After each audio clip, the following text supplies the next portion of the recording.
Good afternoon. Welcome, and thank you for joining our virtual book passage author conversation. This talk is in celebration of Beth Macy's new book, Paper Girl, a memoir of home and family in a fractured America. I am honored to welcome author Anna Quindlen, whose book, More Than Enough, is soon to be published. We're looking forward to that. And my name is Allison Bainbridge. We thank you for joining us by Zoom. Beth Macy is one of our most acclaimed chroniclers of the forces eroding America's social fabric, which so many of us are noticing and upset about and trying to figure out. Paper Girl is her most personal and powerful work, a reckoning with the changes that have rocked her own beloved small Ohio hometown. Urbana, Ohio was not a utopia when Beth was growing up there in the 70s and 80s. It wasn't for her family. Her dad was known as the town drunk, which hurt, as did their poverty. But Urbana had a healthy economy and thriving schools, and Beth had middle-class schoolmates whose families became her role models. In the book, she returns to Urbana as her mother's health declines, and she finds much of the work that once supported the middle class had gone away. But that didn't begin to cover the forces turning Urbana into a poorer and angrier place. She decides to figure out what happened in the 40 years since she'd left. The result is this fantastic book, Paper Girl. It's astonishing. It takes us into the heart of one place, brings into focus our most urgent set of national issues that is happening in so many other places as well. She shines a light on why America is fractured and fracturing. This book is a gift of courage, empathy, and insight into facing the truth in person and with respect. She has found sparks of human dignity that she has used to light a signal fire of warning, but also hope. She's won more than 24 National Journalism Awards. Several of her books have been listed on the New York Times bestsellers, including Dopesick, which was made into an incredible award-winning series for TV. Anna Quindlen is author of many, many books, including the #1 New York Times bestselling novel Rise and Shine and the #1 bestselling memoir Lots of Candles. And as I said, we're looking forward to her upcoming book that will be coming out in February. So I want to just offer a warm welcome to both of you. Thank you. Thank you, Allison. Hey, my friend, how are you? I'm good. I couldn't be better. Well, I got to tell you, I think this is a really brave book. I Aw. mean, you wrote Factory Man, which is how we first met, and you put your keen reportorial eye on globalization through the lens of the Southern furniture industry. And then you wrote Dopesick, and you took your keen reportorial eye to the opioid issue and addiction in America. But you didn't look at either of those things as issues. And that's why the books are so powerful. You looked at them as human stories. So now you've written Paper Girl, and once again, you've written an intensely human story, a story about where we are now in America centered on people, except for the first time, the people are you. The person is you and your family and your friends. And I wonder, first of all, how you decided to approach this way, and second of all, whether you really understood what the cost was going to be to that. I didn't really understand the cost. I didn't get how intense these conversations were going to be. So the idea for the book came about as I was going home to see my mother, who had dementia starting around 2015. I was going home more often to help my relatives take care of her, and eventually she moved into memory care. And I was just noticing changes in the hometown. Urbana was once celebrated for being a really important stop on the Underground Railroad, and now there were Confederate flags. And my brother-in-law, who helped look after my mom, they live in the same little condo circle, would just try to pick political fights with me. I'd say, "Hey, John, how you doing?" And he would go, "Deplorable." And my sister would have to intervene and go, "We talked about this, John. No politics." And then around 2017, my brother, who had always visited, and we were closer in age, he's 9 years older, the others are much older, and he stopped visiting. And it turned out he had unfriended me on Facebook. And when I asked him why, he said, "Because of all the liberal shit you post." And I was like, "I post fact-checked articles, mostly from the New York Times or Washington Post, some of which are my own articles." And I just, it took me a while to figure out how divided we were. And then in 2020, really the pinnacle moment was as our mother was dying. She was literally in hospice, and it happened to be the Saturday they were counting the votes of the 2020 election in November. And the hospice nurse's phone dinged, and she goes, "Ah, they're calling it for Biden." And I was with my evangelical sister Cookie, who is 13 years older than me. We've lived very different lives, but we've always been friendly, and we don't have a lot in common, but we love each other. And she had never spoken about politics before. And she bursts out with, "No, you wait. It's fraudulent. He won't win." And I just thought, oh my gosh, what's going to happen when mom's gone? Is because she's always been the glue. And put together with all the changes I was starting to get inklings of in the hometown, in that the graduation rate was getting much lower, attendance was becoming an issue, and there was hardly any news left in the paper that I had once delivered as a kid and then written for in college as a college intern. You know, we had 8 or 9 people on staff when I was there in 1984 or 5, and now they have 1.5 people in the newsroom. So all these changes happen, but folks in town don't even know they're happening because they're not being written about. So the book is out in the world. Are any of the people in your family or among your friends that you wrote about in the book angry at you?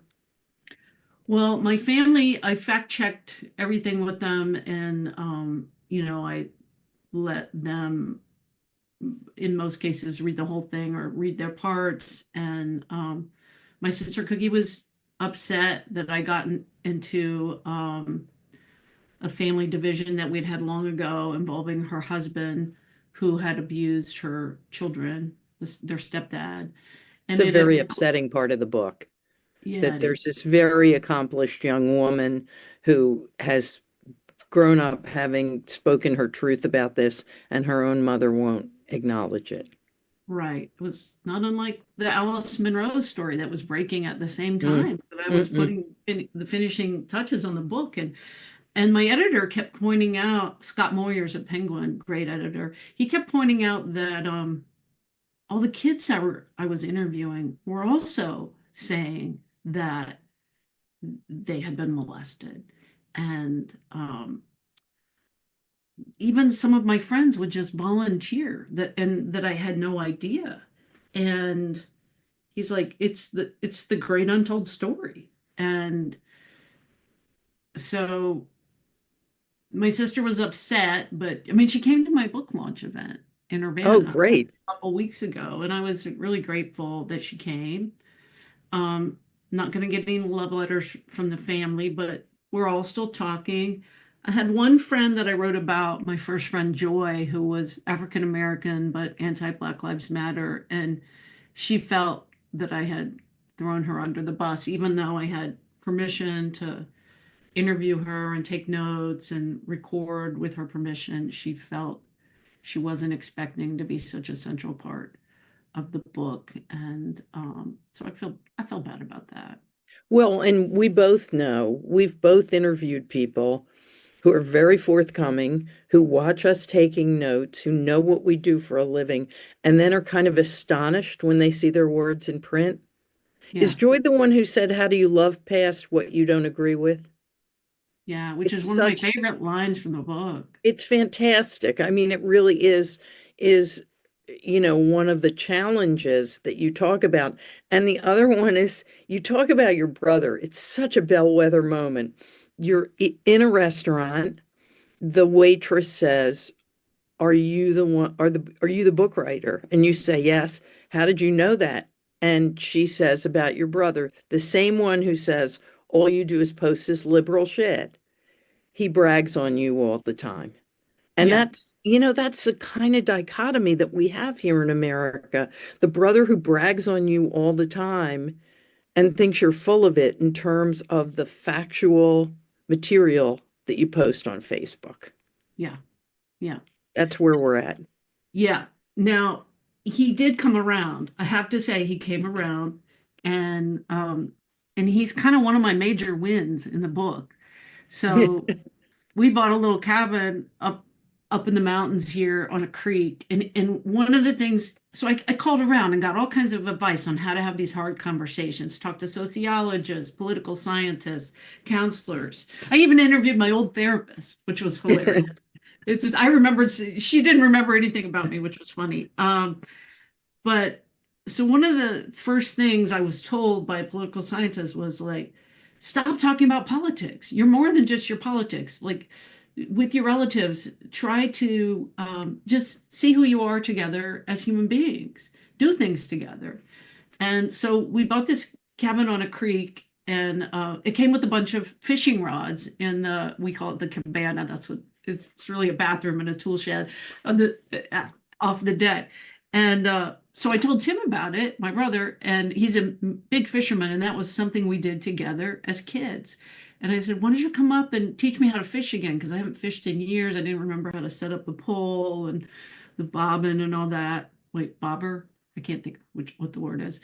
And he said, sure. And he came up and he brought me a tackle box and we fished. I mean, and um, our our youngest had recently come out as non-binary, and they're a professional musician. They're in a band called Palmyra, and they tour all over. And Tim had never known a non-binary person. So, in the nicest possible tone of voice, he said, "Well, so tell me, is he does he still date girls?" And I said, "Well, they're dating a young woman now, yes, and I mess up the pronouns too." I just like I noticed later that I mirrored the tone because he was curious and he wasn't being all judgy. He just didn't know. Right. And that's kind of one of my takeaways that like a lot of people don't know. The culture of the country has changed really pretty quickly, relatively speaking. I think Steve Levitsky at Harvard points out that there's been more demographic change since he and I were kids than ever in the history of the world in terms of becoming a majority minority country and gay marriage, all of that. And some of the other advice I got was just try not to take everything so personally and to be so offended and really try to engage in conversation. So it worked with Tim. I mean, we still don't agree politically. At one point, I'm like feeding a nightcrawler onto the hook, and he brings up RFK and loves RFK. And I say in the book, I said, not my cup of worms, but I didn't say a word, right? I didn't take the bait. Sorry, pun intended, bad pun. And now he comes to see Palmyra shows. I mean, he will drive 8 hours to see a show and loves it. And texted me not long ago from his campsite. He had a fire going, had a couple beers, and was listening to the music and just wanted to tell me he loved me. And that was incredible. It didn't go so well with my sister Cookie. That's what I was going to say. It's interesting that you use that example because where your rubber hits the road, and would for me too, is somebody talking trash about your kids. And she trots out Leviticus. I mean, when I was a columnist, I got more verses of Leviticus than you could shake a stick at sent to me. And that's where you sort of blow on her. Oh, I just lose it. All my bridge training is out the window. And I'm just like, according to your theology, according to your theology. And then the whole thing ends with, I say, well, at one point I said, to myself, Mr. Rogers would say, use your words. And I said, Cookie, I'm getting mad. If we're going to have any relationship at all, I guess we can't talk about this. And she nods. And I said, well, I guess I won't invite you to the wedding. And I wasn't trying to be snarky. And she goes, well, I guess I wouldn't come. And that was kind of it. Yeah, yeah. It One of the ways that you make the difference between your growing up in Urbana and today, most vivid, is through a young man who still lives in my heart, whose name is Silas.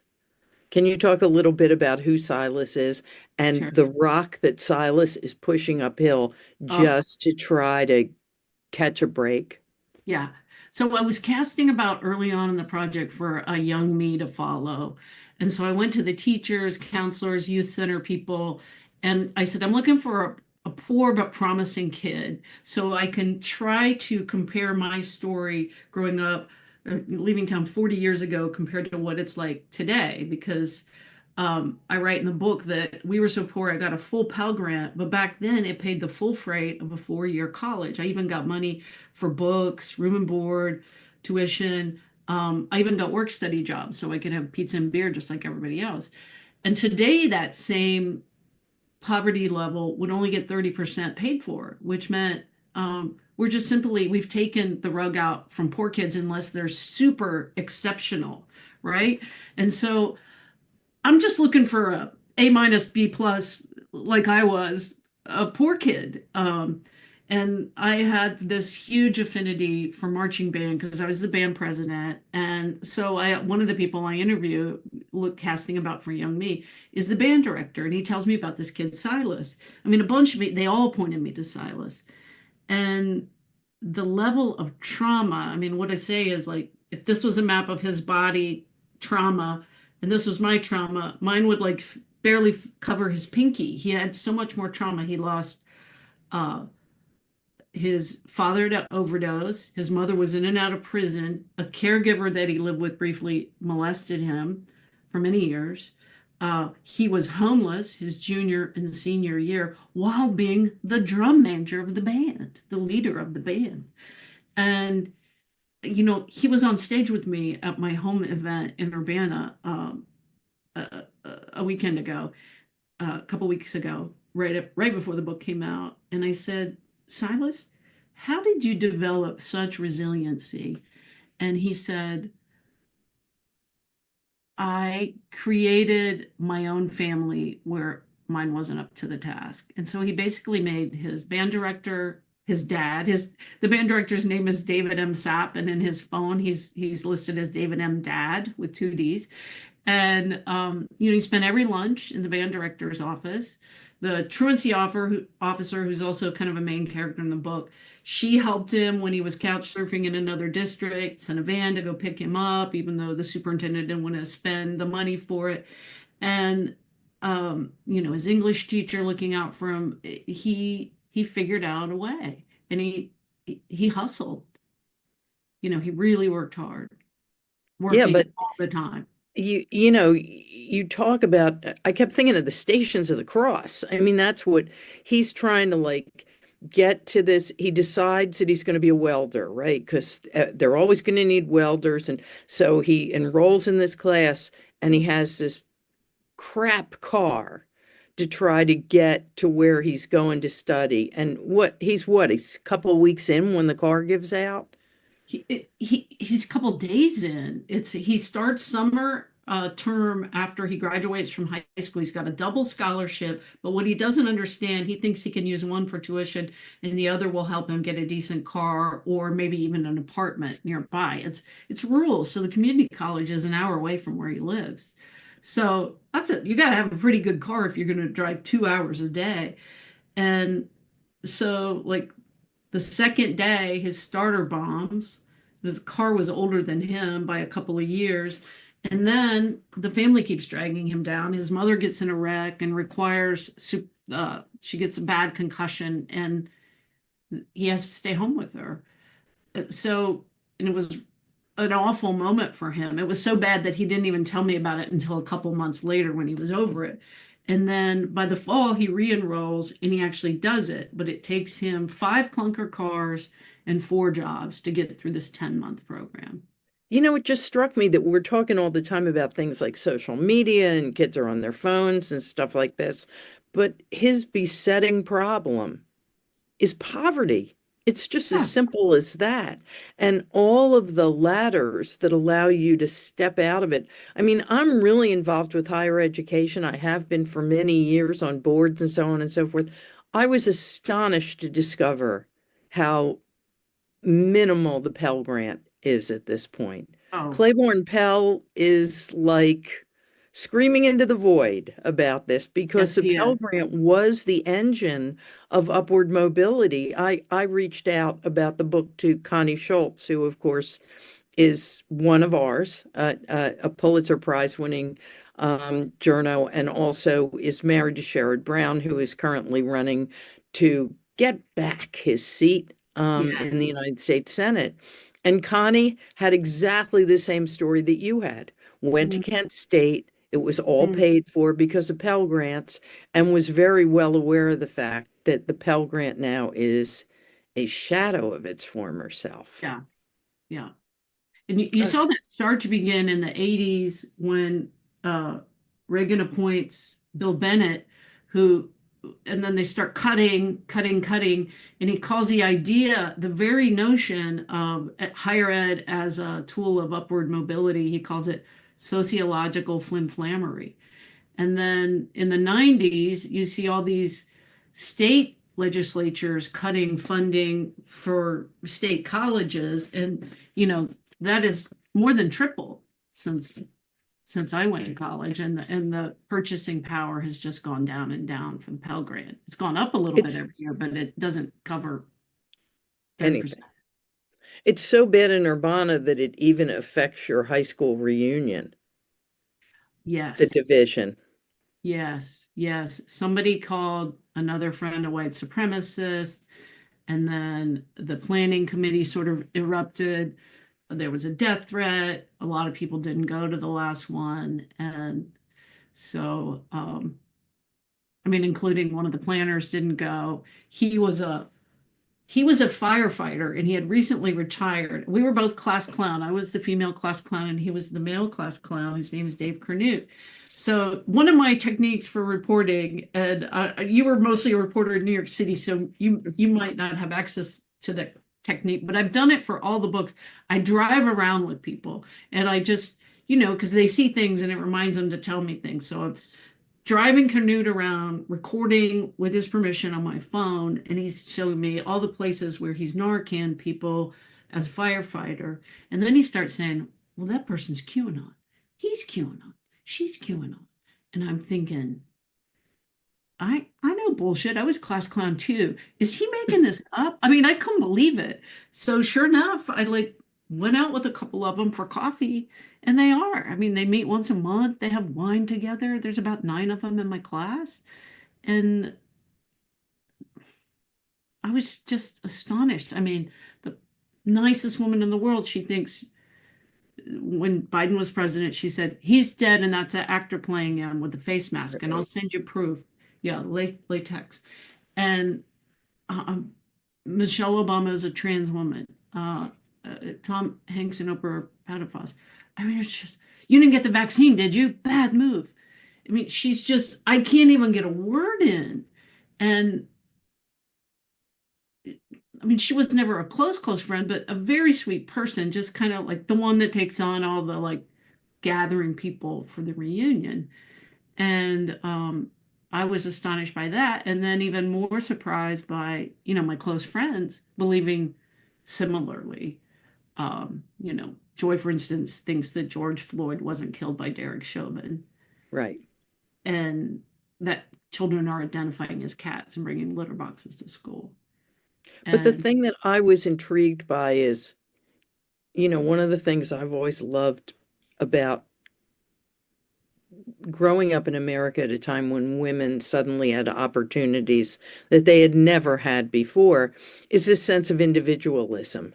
that we can each be who we are and do what we want to do. And the QAnon story made me wonder whether we traded away a sense of community, and then in some sense, these belief systems, which seem so crazy to the both of us, are just another kind of community in a way that churches used to be, or the Elks Club or things like that. Yeah, Did that occur to you?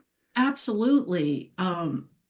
Most starkly, it occurred to me as I was interviewing my ex-boyfriend, who I Oh, hadn't seen in 38 years.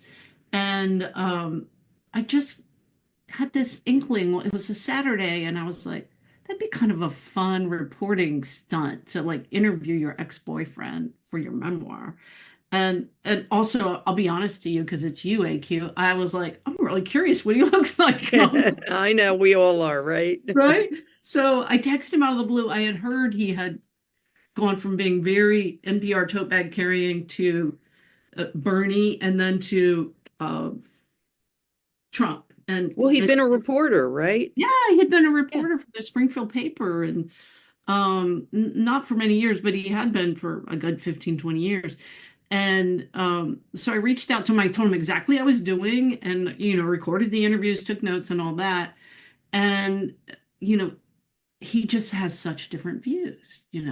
The Hillary hating, the level, I have never heard of somebody hating Hillary like the way he did. And we'd be having a nice dinner, and we'd go on to talking about our gardens and our kids. Because again, I'm trying to find shared values and things. And then he'd be like, well, Hillary ordered Muammar Gaddafi anal raped to death.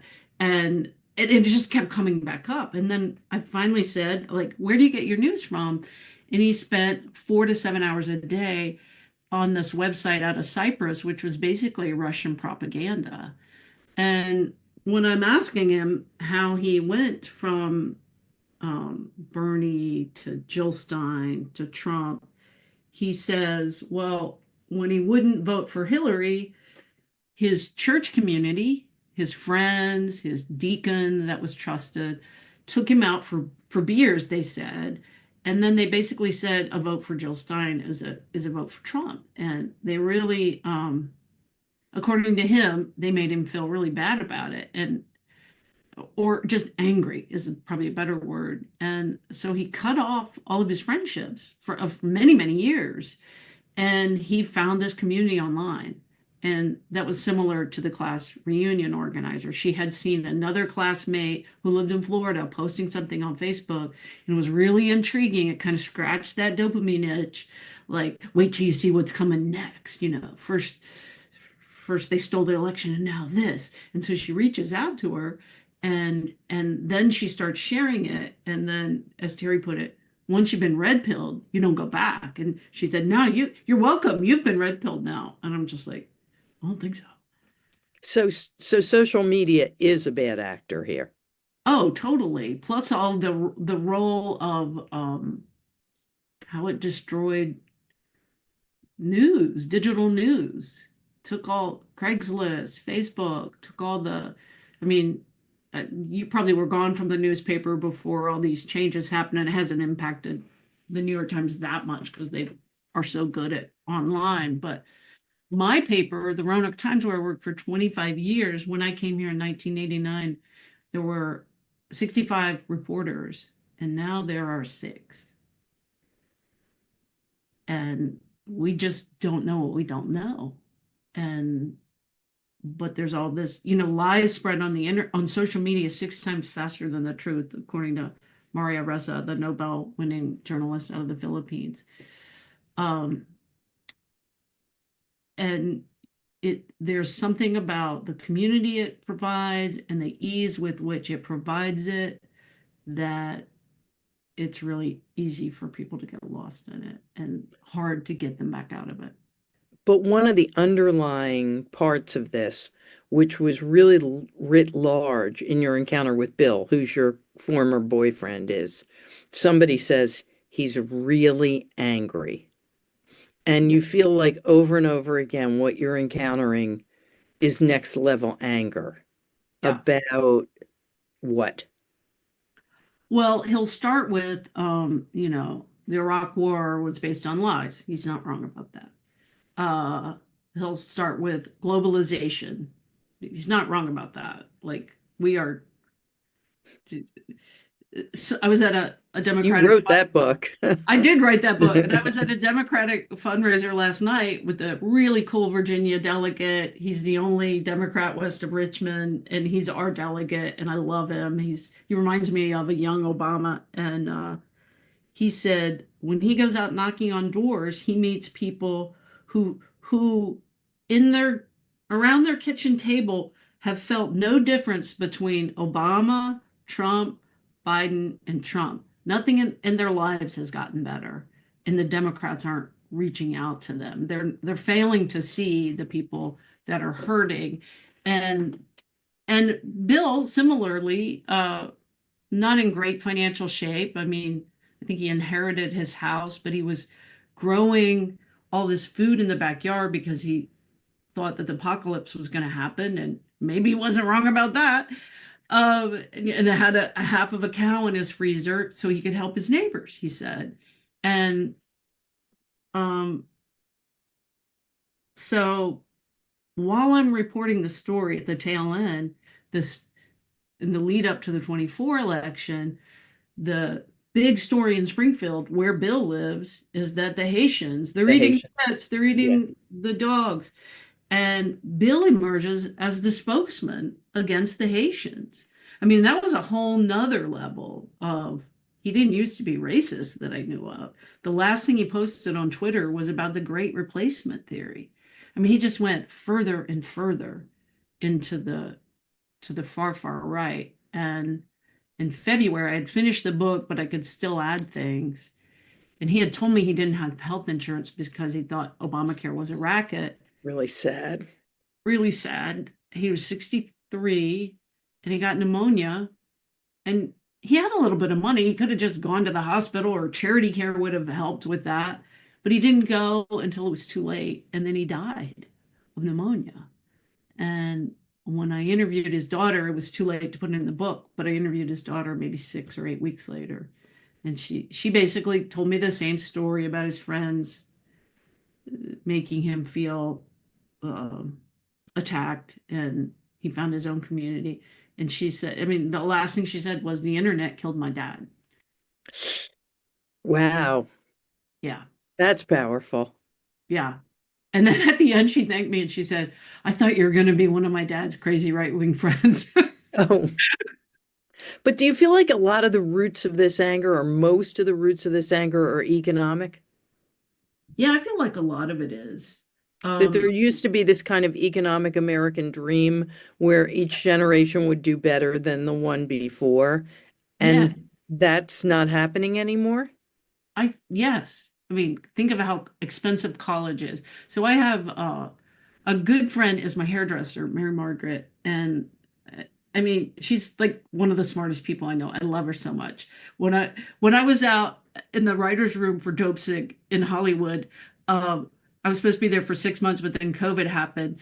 Um, and I couldn't decide whether to come home or not. I mean, eventually the writer's room, we just all went home. But when I was couldn't decide because it was just happening, I called her and she did like a pros and cons list. She goes, "You better get on home." And so that's how much I respect her. But she thinks the Democratic Party has given up on her, people like her. She's married to a teacher. He was a teaching assistant, so times were pretty hard. That wasn't a lot of money, but she said it used to be we could we could buy a good used car if we needed to. And they have 3 daughters. They're all brilliant. They all went to governor's school and they swam on Travel Swim. And Mary Margaret and Rick, her husband, did they did this, they led this bingo game as a way to fund their daughters travel swim, right? So they work really hard. They flip houses, but they can't get above water. And she says, I wish I could vote for a Democrat, but they've I don't feel seen. But does she feel that the Republicans do see her? Her husband does. I think she's a little more gettable. I think she voted for Youngkin our Republican governor not expecting that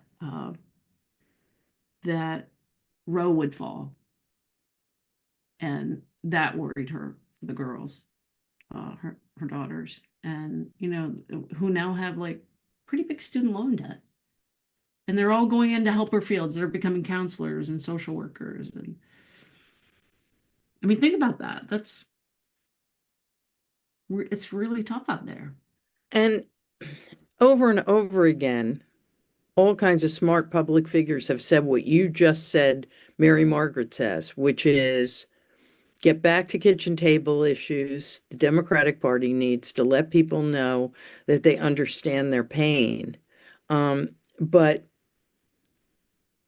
I think, looking at the numbers, that it's the tax policy of the Republicans that contributes to so much of that pain. So it's hard to have that conversation. And what you were saying about the QAnon people is, they're feeling that pain, but they've moved it into a whole nother place, which is some sense of victimhood and morality, and the world is turned the wrong way on its axis, which has to do with what the Democrats have embraced.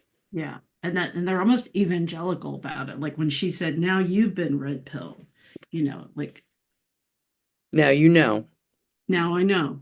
And Mary Margaret has a sister that's fallen into that trap. So she's not that way, but she just wants to feel seen. She wants things not to be so hard.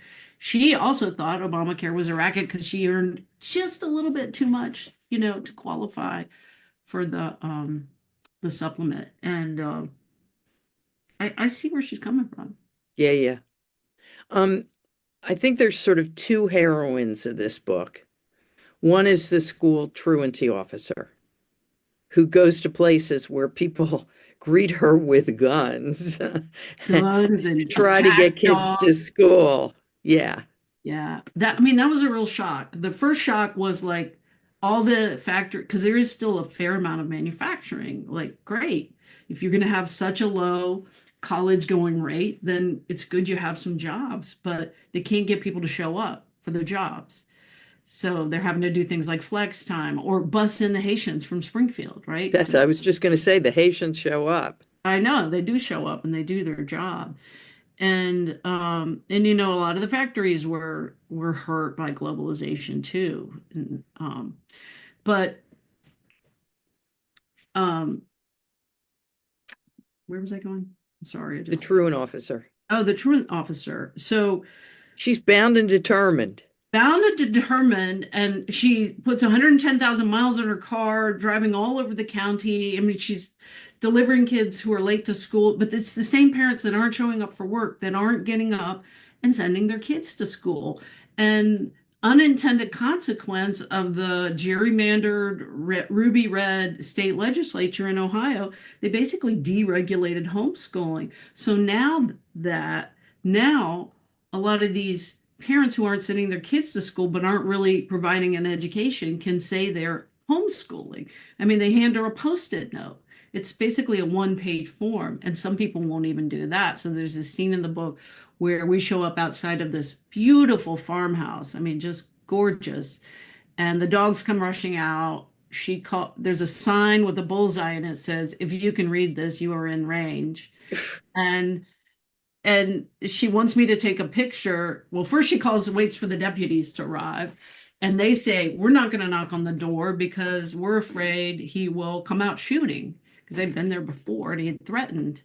So they watch. I take a picture while she delivers a notice that you got to fill out this form. But that was kind of the least shocking thing that I saw. The kids, again, sexual abuse. The kids, Brooke, the truancy officer, got beat up on a couple occasions by angry children who didn't want to go to school.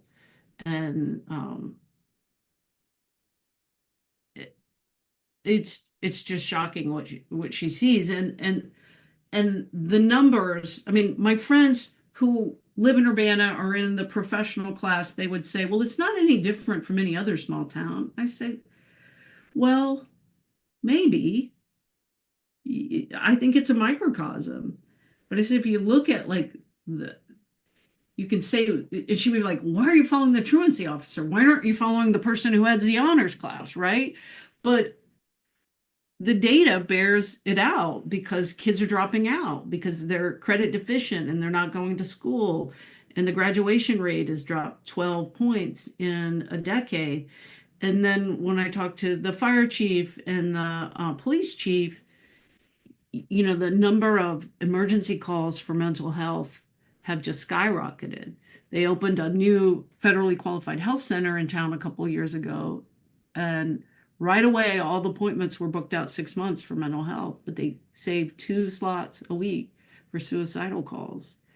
And when this young doctor who grew up on a dairy farm outside of Urbana went to Ohio State for medical school, did her residency, comes back, and everybody's so proud of her. Like, we raised this kid, and she was also in the band under David M. Sapp. And they send her a fruit basket because they're so proud that she came back. And I said, how do you stay upbeat? And she says, we just have to celebrate the small wins. Look, you showed up today. You're taking your medicine every day. You got your diabetes under control. But she said the biggest shock to her was just how lonely and how large an issue substance use disorder and mental health is. Well, the thing about the truancy officer is the focus in my mind wasn't so much on the kids. It's that we had a whole group of parents who obviously had given up on the idea of education as an engine of upward mobility. Mm-hmm. They just didn't believe in it, right? Mm-hmm. Yeah. And that's a hard thing to tackle. And when the kids who are doing good and have parents who are invested, a lot of them have open enrolled to another more rural district. And so that money follows the kid. That was another policy enacted by the Republican legislature. The money follows the kid to another district. And so what you're left with, as one person near the end says, the country club set and the ghetto set, and neither knows what the other is doing. Mm. And no information on any of it. Like, almost, they don't even cover city council anymore. So you might know everything about what QAnon thinks and what the news in Cyprus says about Russia and how great Putin is, but you don't know about, the Firehouse fundraiser. I mean, my mom read that paper front to back every day. Like, Yeah. she had to read the DUIs out loud. Like, well, you'd hear fire engines and smell smoke and count on out here picking up the Pocono Record in the morning to have them tell you where the fire was. Exactly. And now, no, which brings us to the second heroine of this book, who is your mom, who is not a mom the way we've enshrined motherhood now, doting on their children, getting down on the floor, playing with Legos or whatever. Your mom's a tough cookie, but she's a tough cookie who's trying to get the best deal for her kids. Yeah. Yeah. She, if I brought home a report card and I had a B plus, was like, why'd you get a B plus kind of thing? Not any, no major pats on the back. And I think that's probably why I was such a striver, because I wanted to get her attention. But, she ran the show. My dad was non-functioning by the time I was a teenager, spending all of his time at the BFW bar. And she worked in the factory, the local flagship factory. And when there would be layoffs, she would pick up under the table jobs, and she kept the family together. My dad's mom lived next door and she owned the house, and that was a stability. But I mean, if you look at the difference between me and Silas, I had one stable parent. She wasn't sweetie, but she was my first proofreader. She was a great lover of reading and books and newspapers.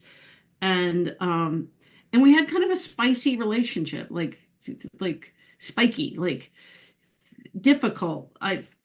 somebody asked me to read this in an interview last week. So when I was in college, the first only person to go to college, and she, didn't really know what that was about, but she was proud of me that I got there. And after dad died, she was a widow. She was test driving cars. She was working the second shift.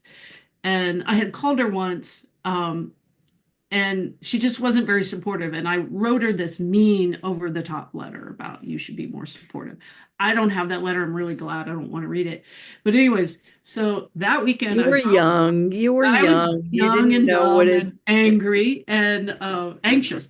And so it's Easter weekend. I get home like at 4 o'clock, and she's at work, but she's left a crock pot of chili on the table and an Easter egg that somebody made, and this poem that she wrote and typed on her yard sale typewriter called An Easter Greeting to My Mean Daughter. And it goes, Your nasty letter really hurt, but over it I've got. I know you didn't mean it. You know I care a lot. And so at Easter time, let's try to nicen up a lot. Remember, I'm your super mom and the only one you got. And you are my super kid, like which there is no other. So happy Easter, Beth, from your bitchy mother. Oh, so that's Uh, why she's a heroine in this book. And yeah, you said that's why I became such a striver. She's such a striver. I yeah, mean, if she's losing on one front, she picks up another front. If the yeah. jobs aren't working out in one way, she picks up I mean, it's pretty inspirational, the kind of person that she is. Yeah. And I had brought a bunch of her stuff after she died, and I was going through it up in the attic, and all her report cards were there from Roosevelt High School in Dayton, Ohio. And she had straight A's. And just think about all that untapped potential. She's very smart. I mean, all my siblings are very smart, but they didn't have that opportunity Right. because the Pell Grants didn't exist. Well, not just the Pell Grants. College, you and I wound up in this middle ground um, when my father finished his service during the Korean War, the GI Bill was waiting for him. Hmm. That enabled him to buy his first house at an age when kids now, can't even put on their own shoes or whatever. Sorry, I don't want to lapse into good old daysism. And college then was seen as like, okay, all the guys are going to go to college. Hmm. And then eventually it was everybody is going to go to college. Hmm. And now it's become nobody can afford to go to college. Yeah. Not even Nobody, solidly middle class people without yep, going into huge debt. yep. So I keep getting I got a text this morning that's like so many texts I've gotten over the last almost year. It feels like it's been a lot longer, but and it was from a friend of mine who had written to me about Indigenous Peoples Day. And I said, well, it's not Indigenous Peoples Day. The president signed a proclamation saying today is Columbus Day. And there was some sort of back and forth. And then she put in capital letters, what can we do? And I've gotten that same sort of free Yeah. floating, what can we do at this moment in America that it's like cri de coeur. So what's the answer? What can we do? I What did mean, I you think walk away from Urbana with and say, this would help? I think we have to elect better officials. I mean, that's kind of low-hanging fruit, but I mean, we've got to step up and do that. Start to write laws again that actually help people. And there's a group here in Roanoke where I live in Virginia that started as a response to Trump's reelection called Do Good Virginia. And they start having rallies every Monday outside of our congressman's office because he won't have a town hall.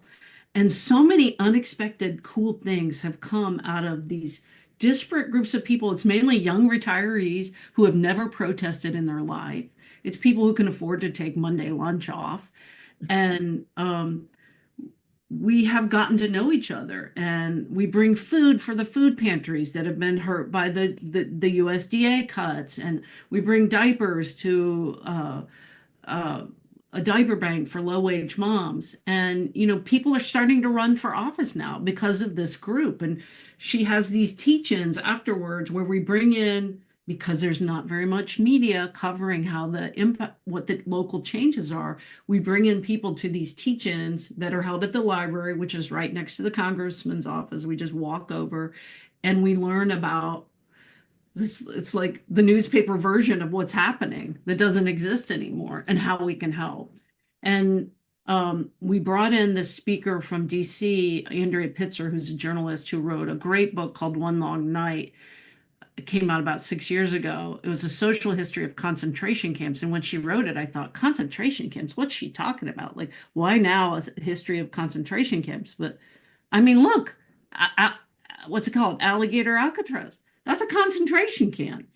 And she came down, and she studied authoritarianism for many years and gave us this advice about sort of how to stitch back this holy quilt that we've created, and to make the different parts of your life talk to each other. And that was really, it was really moving to me, because I've tried to do it. I go out and I pack Narcan kits now, and I wrap diapers for the diaper bank, and I'm meeting all these people, and it feels like you're doing something, because you are. But also, like, this rally, this idea of a meeting every week, and you're trying to get the attention, and you're bringing attention to the fact that we don't have a congressman, really. He's a rubber stamp for Trump. He's full on MAGA, and we've got to do better. So we should, when my friends say, what can we do? Part of the answer is act locally and Yeah, act in a granular way. I think so. Yeah. Uh-huh. So work to elect better people, work to help the people who are being harmed, um, work on our families to try to get those who are gettable, or at least to keep a relationship open, like those of us who've gotten so much for the country from the country that we feel gratitude toward, need to start trying to patch this back up. And I'll hear people say, yeah, why is it only the left that talks about that? The left making the concession. But I mean, these are our family members, right? And So, and at some level, the right all feels like it's already got this licked because of the heavy reliance on Christianity and with what's frankly white supremacy. yeah, yeah, Christian nationalism. Yeah. And I just see that getting worse too. I mean, Confederate flags in Ohio, we were the Union, Yeah, proudly Union. yeah. Well, Confederate flags in Pennsylvania, where I am right now, which is about an hour away from Gettysburg, Yeah. where there's still blood-soaked earth from the people who wanted to oppose that flag, which always seems to me. But of course, it has nothing to do with the Confederacy. It's whatever the opposite of virtue signaling is. Yeah. And now it's okay to punch down on immigrants and trans people. And it's just, Is there a way for us to bring back the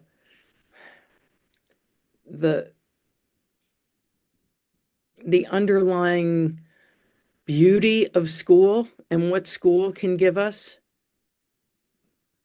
I mean, I sure hope so. I think this movement, very well orchestrated by Ralph Reed and the rest of the Christian right, to end JD Vance and to put all this effort into charter schools and private schools, Catholic schools. It's really, really hurting the plain old public schools Public schools. that I was raised on, that were such a force. And to see that band that I loved shrink to nothing. I mean, we would script out the team name Hill Climbers, and now they don't even have enough to. I mean, they're at Ohio now. They can still do 4 letters, but that's using the 7th and 8th graders for help. I mean, And that's to me another just sort of telling the tale about it costs money to be in the band. My mom had to put a used trumpet on layaway for me to be in it. And I had to beg rides home, just like Silas did. Like you create your own family where yours isn't up to the task. And I mean, to me, public schools and the library were everything. I, I mean, and teachers, I always say I'm a writer because of teachers. Yes. I'm a Yeah. writer because teachers kept telling me over and over again that I was good at this. Yes. Otherwise, wouldn't have happened. Same. So you Yeah. mentioned Silas. I want a Silas update. Yes. Since the book was locked and published, what's Silas done? What's he been able to do? What's going on with Silas? Yeah. So his mother relapsed and Ah, the kids got so he has four younger siblings, two are teenagers. The little two got removed to foster care. They're like 4 and 6. And the teenagers, Silas is now their guardian. He was a teenager raising a 14 and 15-year-old. He got engaged to his boyfriend Max, and they are raising these two teenagers. They got their own apartment, so they got out from under their mother's house, which has been good. And that was so much change that even though he graduated with his certificate in welding and had some leads on some good welding jobs, he was at the time he was working at a car parts store, a chain, and he decided he was offered a manager job. So he's now running a store and he's making enough that he's going to be able to move. I mean, he and Max sleep on the fold-out couch, and they gave the kids the 2 bedrooms in the apartment. But it's an apartment with a swimming pool, and I mean, he's doing pretty well, honestly. that's fantastic. Has he read the Yeah. book? Yes. Yes. And And he read the excerpt. He loved the excerpt, the Times, because they fact checked. They called them and went over all the details and the part that was excerpted about him in the Times. And yeah, he started getting like offers of financial help and stuff from it. And he's like, I'm good. So we're sending those offers now to the youth center, which is also a great place in Urbana that's helping the kids not drop out or those who are already dropped out get their GED.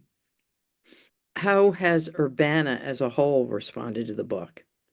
Well, I had the event the Sunday before the Tuesday it came out. That was just how it got scheduled. And they hadn't really read it yet.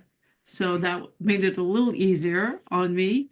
I'm told the responses are kind of predictable. The minority quorum of the Dems love it. And apparently a friend of mine's mother-in-law was at the senior center the other day, and people are actually, some of them are taking their books back to the store. They don't even want to read it. Well, they should, because it's a real window in what America is right now and all the different fissures in it with all these different people. I loved the one friend of yours who is in fact, I believe, a liberal Democrat, who said, I like the people I used to know when they were still the people I used to know. I Yeah. thought that was such a powerful Yeah.